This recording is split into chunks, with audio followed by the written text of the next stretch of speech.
Today, we are in the community of Bethel and headed up to the rooftop of the Hoosier State.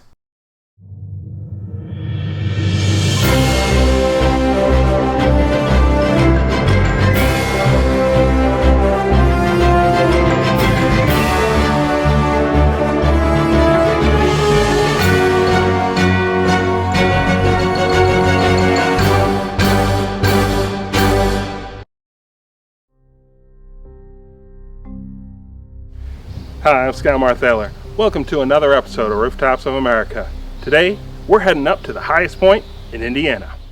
Located in the far eastern section of central Indiana in Wayne County, Hoosier Hill is only a mile away from the Ohio state line. It lies on the border of two physiographic regions, the Newcastle Till Plain and the Dearborn Upland. The area is a gently rolling plain covered by farmland. The hill is named after the state nickname, the Hoosier State. When you visit here, you might actually question if you're in the right spot. While this part of the state has the highest natural elevation, there's no real vantage point in which to take it all in. You're not going to find any scenic overlooks here. And there's a good reason for that. There were two major factors that impact how this area looks today. The first is an underground structure known as the Cincinnati Arch, a geological formation that gives this area its elevation. The bedrock here is the oldest in the state and was uplifted around 450 million years ago. The other was repeated glaciation. Several times over the millennia, this area was covered by mile-high ice sheets, the last being 20,000 years ago during the Wisconsin glacial period. This part of the Newcastle Till Plain is actually a terminal point, the furthest advance the glaciers would ever reach.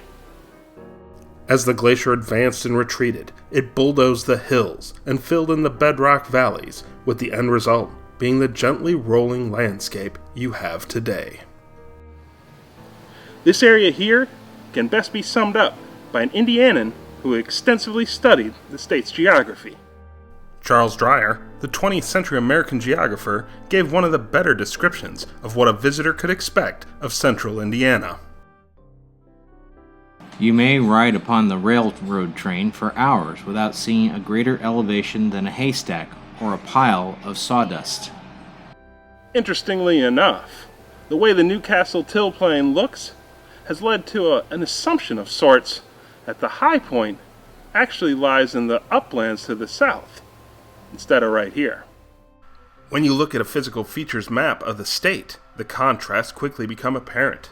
The smooth rolling plains to the north give way to a more rugged and diverse terrain. It's more noticeable when you travel through the southern part of the state. You'll encounter a landscape that's much more varied, vertical relief that's noticeable, hills with actual prominence. This area was also impacted by the glaciers. But instead of the leveling grind of the ice, it was the water from the glacial melt that helped carve and define this landscape.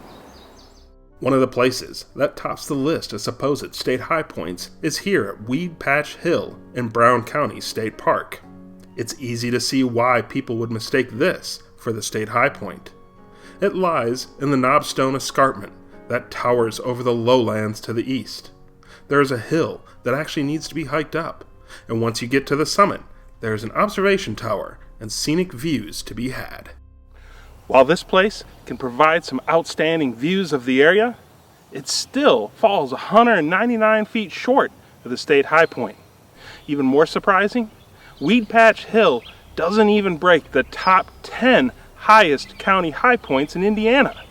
It comes in at number 16. Of the highest counties in Indiana, a majority of them are in the glacial Till Plain, with a few outliers in the northeastern corner of the state. Of the top 10 county high points, only Hoosier Hill is named. There isn't another named county high point on the list until Sand Hill, which is 12th in height. While the landscape in this part of the state may not be the most aesthetically appealing, it was quite beneficial for the development of the region. Settlers moved here to farm in the rich soils left behind by the glaciers. And in the early 19th century, first major improved highway in the United States, passed right through here, connecting a growing nation. Even today, that road still has its share of hustle and bustle. The road was started in 1811 in Cumberland, Maryland, and would be under construction for the next 26 years.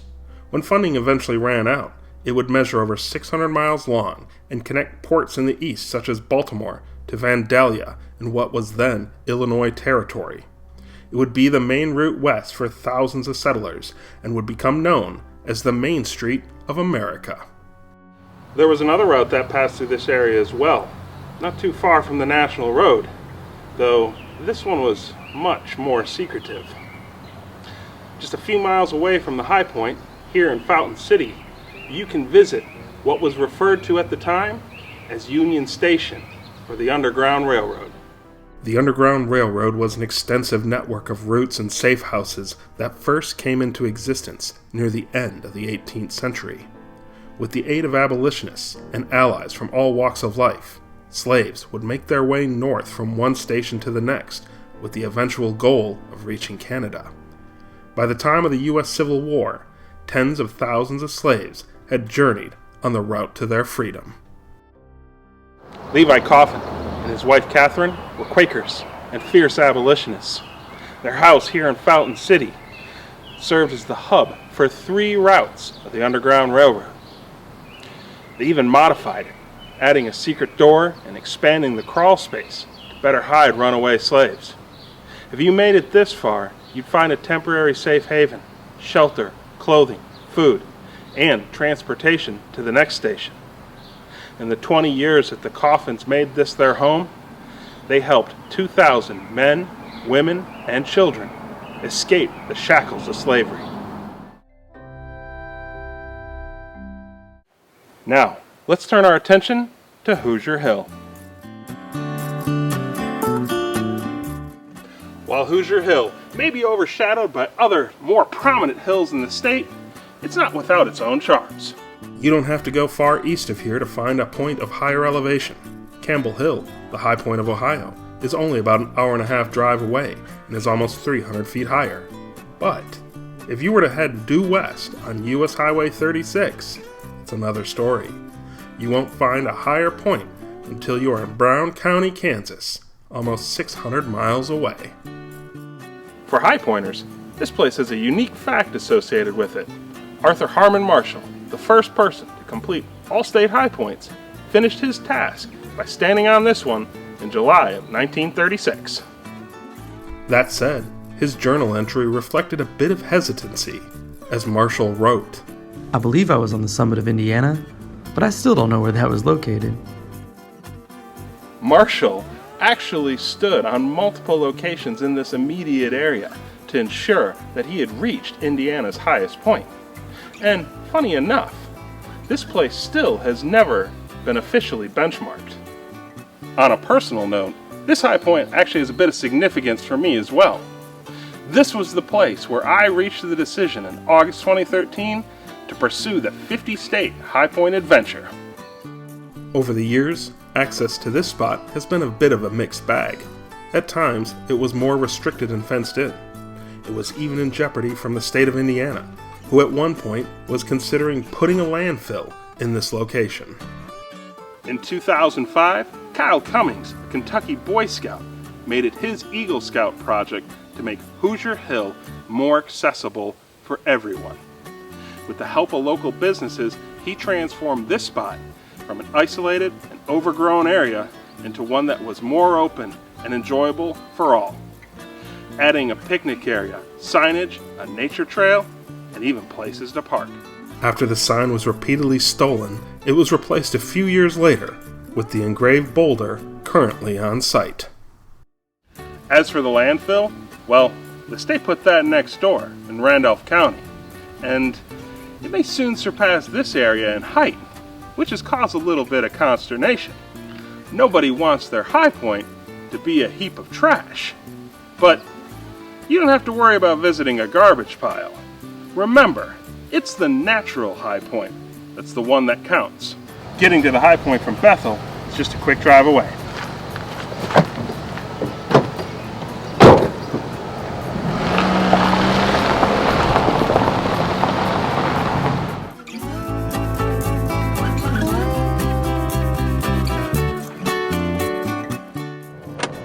even with the improvements and the effort to establish and maintain good relationships, this is a high point where access could potentially be in jeopardy. The current owners are very generous with allowing the public to access and visit the high point during daylight hours. But that could all change if the property is ever sold.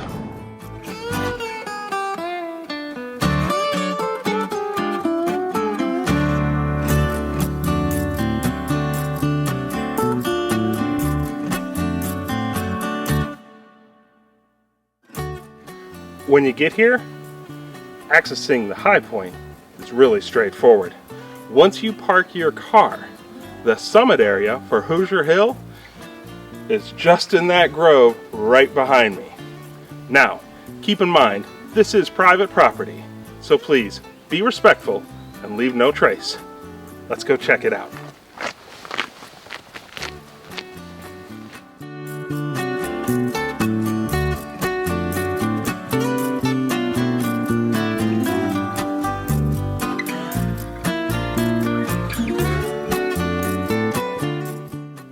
And here we are, on the summit of Hoosier Hill, the rooftop of Indiana. Coming in at 1,257 feet, makes this the 44th highest state high point in the USA. I'm Skye Marthaler. Thanks for joining me on another episode of Rooftops of America. I'll see you soon.